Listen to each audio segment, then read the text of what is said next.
અંકલેશ્વરના પૌરાણિક રામકુંડ ખાતે શ્રી રામચરિતમાનસ કથા યોજાશે।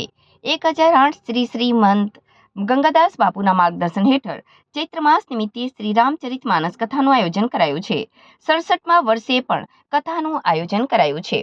અંકલેશ્વરના સુપ્રસિદ્ધ તીર્થ ક્ષેત્ર રામકુંડના 67મા વાર્ષિક ઉત્સવ નિમિત્તે 1008 શ્રી શ્રી મહંત ગંગાદાસ બાપુના માર્ગદર્શન હેઠળ વિવિધ ધાર્મિક કાર્યક્રમો યોજાયા હતા। આ અંતર્ગત શ્રી રામચરિતમાનસ કથાનું પણ આયોજન કરવામાં આવ્યું હતું, જેમાં રાજકોટવાળા સતીશ મહારાજ શ્રી રામચરિતમાનસ કથાનું અમૃતમય વાણીમાં રસપાન કરાવી રહ્યા હતા।